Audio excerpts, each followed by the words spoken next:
അതാണ് ശരിക്കുള്ള പഠിച്ചത് പൂർത്തീകരിക്കുന്നത്.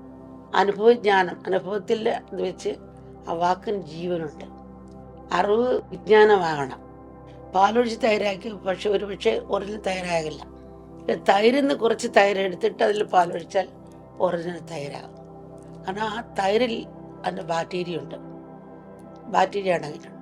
അപ്പോൾ അതാണ് സാക്ഷാത്കരിച്ച ഗുരുവും ശാസ്ത്രം പഠിച്ചവരും തമ്മിലുള്ള വ്യത്യാസം. പുസ്തകജ്ഞാനം പറയുമല്ലോ, ഇപ്പോൾ തേനെന്ന് എഴുതി നക്കിയ മരം കിട്ടുകയില്ല. ഇപ്പോൾ നമുക്ക് അറിവുണ്ട്, ബോധമില്ലെന്ന് പറയാം. അറിവ് വിജ്ഞാനത്തിലേക്ക് വരണം. ബോധം രാത്രി ടോർച്ച് പോലാണ്, വ്യക്തമായി കാണാൻ പറ്റും. ശാസ്ത്രം പഠിക്കുക മാത്രമല്ല, തപസ് മാത്രമല്ല, അവർക്ക് ഈ സാഹചര്യങ്ങളെ ഏത് രീതിയിൽ നേരിടണം അവർക്കറിയാം.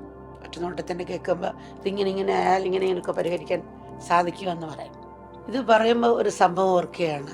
ഒരു രാജാവ് ഒരിക്കൽ ചെന്ന് ചോദിക്കുകയാണ്, ഭയങ്കര ടെൻഷനാണ്, ഉറക്കം വരുന്നില്ല, രാജ്യകാര്യങ്ങളുള്ള പ്രശ്നങ്ങളുണ്ട്, എനിക്ക് ഒരു ശാന്തിയില്ല എന്ന് പറഞ്ഞപ്പോഴാണ് ആ ഗുരു പറഞ്ഞ്, നിന്റെ രാജ്യം മുഴുവനും രാജ്യാധികാരവും എനിക്ക് എഴുതിത്തരുമെന്ന് ഗുരു ചോദിച്ചു. അപ്പോൾ അദ്ദേഹം അതുപോലെ ചെയ്ത് കഴിഞ്ഞപ്പോൾ ഗുരു പറഞ്ഞ്, ഇനി നീ പോയി എൻ്റെ പ്രതിനിധിയായി ഈ രാജ്യം ഭരിക്കും. പിന്നെ ജോലി ചെയ്തപ്പോൾ ഒരു ടെൻഷനില്ല.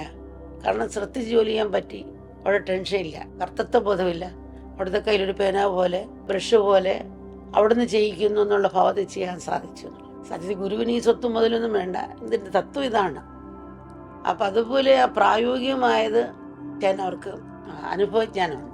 എൻ്റെ ഈ ശരീരമായ വേസ്റ്റിനെ മാനേജ് ചെയ്താണ് താൻ തന്നെ സാക്ഷാത്കരിച്ചത്. ശരീരം എന്ന് വെച്ചാൽ നാളെ നശിച്ചു പോകുന്നതാണെന്നാണ് പറയുന്നത്. കാരണം അത് മുഴുവൻ എടുത്തു പോകും.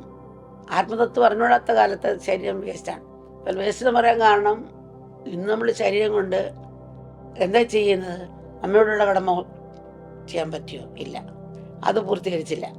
അച്ഛനോടുള്ള കടമ അത്രയും നിർവഹിക്കാൻ സാധിക്കുന്നില്ല. നമ്മളൊരു വിത്തിട്ടാൽ ലക്ഷക്കണക്കിന് വിത്ത് തരും ഭൂമിയിൽ നിന്ന്. ഭൂമി ദേവി അതിന് പഴങ്ങൾ തരും. തിരിച്ച് എന്തെങ്കിലും ഭൂമിക്ക് വേണ്ടി സംരക്ഷിക്കാൻ 10 വൃക്ഷം വയ്ക്കുക, വീട് വയ്ക്കാൻ തടി മുറിച്ചു, തിരിച്ച് ഇത്ര വൃക്ഷമെങ്കിലും അത് വെക്കാനുള്ള കടമ വേണം. ഭൂമി ദേവിയിൽ നിന്ന് എത്ര നമ്മൾ എടുത്തു? 500 സ്ക്വയർ ഫീറ്റ് കൊണ്ട് നമുക്ക് താമസിക്കാനുള്ള ഇടം മതി. 2 മക്കളും അച്ഛനും അമ്മയും എല്ലാം. അപ്പോൾ അവിടെ എന്ത് ചെയ്ത് 3000 സ്ക്വയർ ഫീറ്റ് കെട്ടിയിട്ടുണ്ട്. ആഡംബരം കാണിച്ചു വെച്ചാൽ അത്രയും പ്രകൃതി ചൂഷണം ചെയ്യല്ലേ. വൃക്ഷങ്ങളൊന്നും നട്ടു വളർത്തിയില്ല. പിന്നെ ഒരു നല്ല വർത്തമാനം ജനങ്ങളോട് പറഞ്ഞില്ല.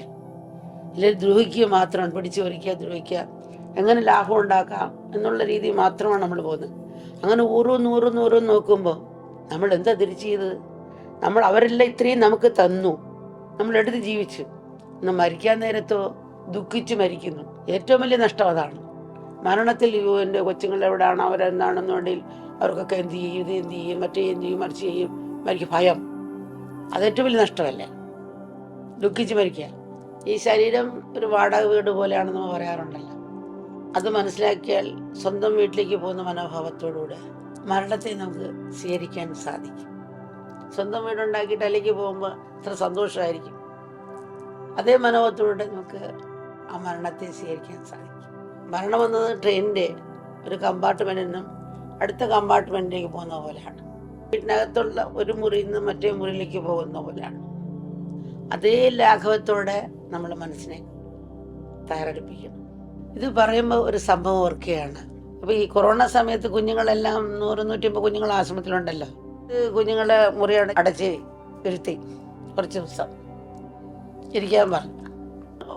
ഒരു മോൻ എഴുതിയിരിക്കുകയാണ്, അമ്മ, എൻ്റെ അച്ഛൻ്റെ കൂട്ടുകാരൻ്റെ അച്ഛൻ കൊറോണ മൂലം മരിച്ചെന്ന്. അത് കേട്ടപ്പോൾ എനിക്ക് പേടി വന്നു. അങ്ങനെ വിഷമിച്ചിരിക്കുമ്പോൾ തന്നെ ശരീരത്തിൻ്റെ നശ്വരതയെ ഓർമ്മിപ്പിക്കുന്ന ഗീതാശ്ലോകം എനിക്ക് ഓർമ്മ വന്നു. എങ്ങനെയാണ് ദേഹത്തിൽ കൗമാരം, യൗവനം, വാർദ്ധക്യം എന്നിവ വരുന്നത്, അതുപോലെ ഒരു ജീവൻ ഈ ദേഹം വിട്ട് മറ്റൊരു ദേഹത്തെ പ്രാപിക്കുന്നു. ഇത് മനസ്സിലാക്കിയ ഒരു ധീരൻ ഒരിക്കലും കരയുന്നില്ല, ദുഃഖിക്കുന്നതുമില്ല. ജീവിതത്തിൻ്റെ എല്ലാ ദശകളിലും മരണം സംഭവിക്കുന്നുണ്ട്. ഒരു കൊച്ചു കുഞ്ഞായിരുന്നപ്പോൾ എനിക്കുള്ള ശരീരം ഇന്നെനിക്കില്ല. അതായത് ജനിച്ചപ്പോഴുണ്ടായിരുന്ന ശരീരത്തിലുള്ള സെല്ലുകളല്ല, അത് പോയിട്ട് വേറെ സെല്ലുകൾ വന്നു, അത് പോയിട്ടും അത് മാറിയിട്ട് പുതിയ യൗവന സെല്ലുകൾ വന്നു, പിന്നെ അതും പോയിട്ടാണ് വാർദ്ധക്യത്തിൻ്റെ സെല്ലുകൾ വരുന്നത്. അപ്പം നമ്മൾ ജീവിച്ചിരിക്കുമ്പോൾ തന്നെ നമുക്ക് ശക്തി പകരുന്ന സെല്ലുകളെല്ലാം മരിച്ചുകൊണ്ടിരിക്കുകയാണ്, ഇല കൊഴിയുന്നത് പോലെ. ഇല കൊഴിഞ്ഞ് വളമാകുന്ന വീണ്ടും ഇലകൾ വരുന്നു, പിന്നെ വിളവന്ന് പിന്നെ ഇലകൾ വരുന്നു.